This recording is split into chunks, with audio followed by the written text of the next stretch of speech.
All right, guys. So one of the big things going on, the ability to protect yourself wherever you can is definitely paramount. But we don't always have the same rights in each of the states that we live in to be able to do that.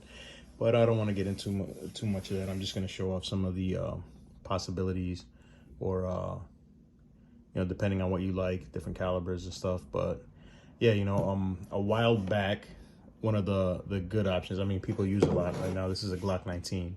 And you can tell, it's a little thicker, but it's a great firearm. Everybody knows what it is, and there's a lot of people who do conceal carry. But sometimes you want to go a little smaller, and that's what the point of this video is. So you have a standard Glock 19 and a Glock 26. This is a Gen 4 26. But you see, it is smaller, and for all purposes, it is, I guess, easier to conceal if you were able to and stuff. But that's just everything is your preference and stuff also. And these are a little older as far as concealed carry goes. This one and the this is a Smith & Wesson. This was the M&P 9C before they put out a new 9C, the 2.0. So this is actually the subcompact now, but this was like the competition for the Glock 26.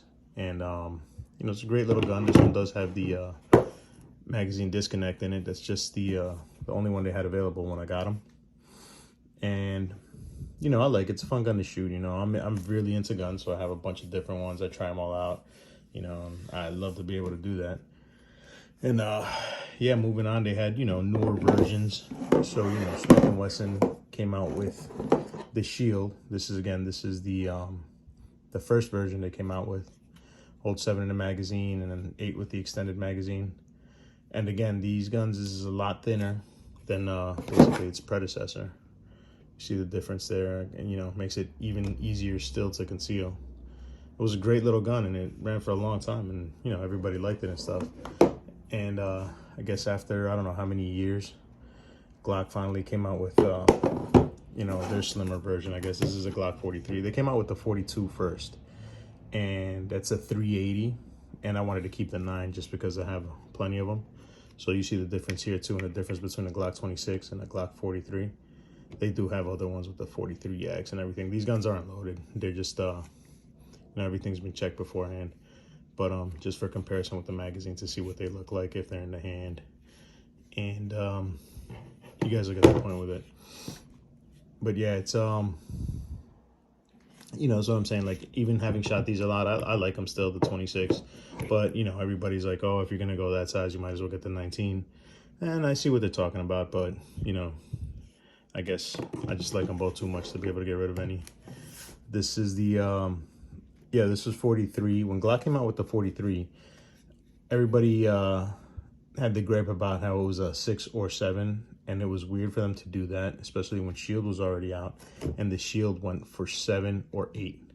7 with the flush fit, 8 with the extended, and everybody was always, you figure if you're gonna put out something newer, it should be more capacity or less, if it's going to be competition, why would you?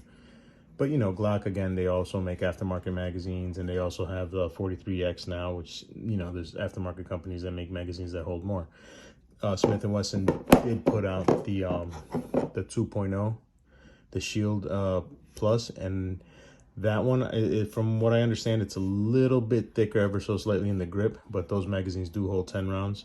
And yeah, I haven't fired it yet, but it's like, from what I've heard, it's almost the same all the other way around, and I do love the gun.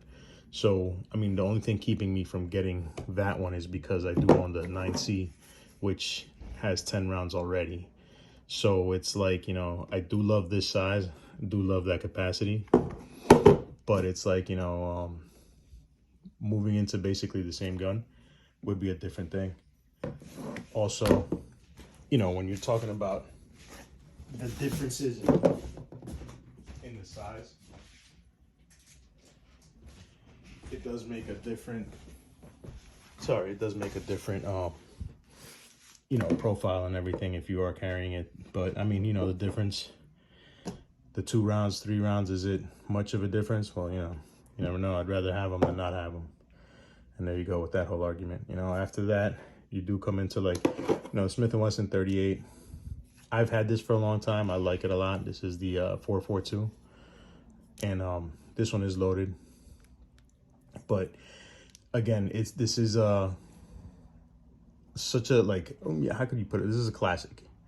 38 snub nose, light, nothing can go wrong if you need to use it. Your hammer's not going to get caught up in a pocket, and I mean, there's always things that could go wrong, but this is like the most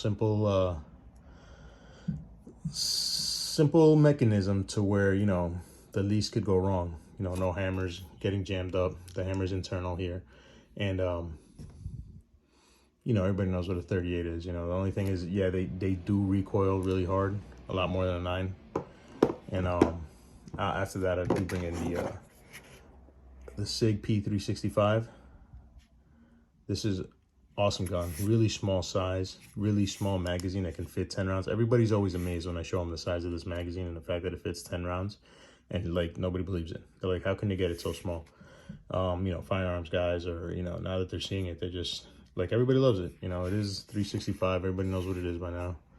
And again, really small, ultra thin gun, good capacity, good trigger. I fired this a lot. I did put the flat trigger on it, but it's an awesome gun. And these are just a few options out there that people have for concealed carry. And if you have any questions and stuff, I'll probably be doing individual videos on these coming up sometime soon. But you guys check them out and stay tuned for more videos. Again, thanks for watching. Support the Second Amendment, and like and subscribe, guys. See you soon.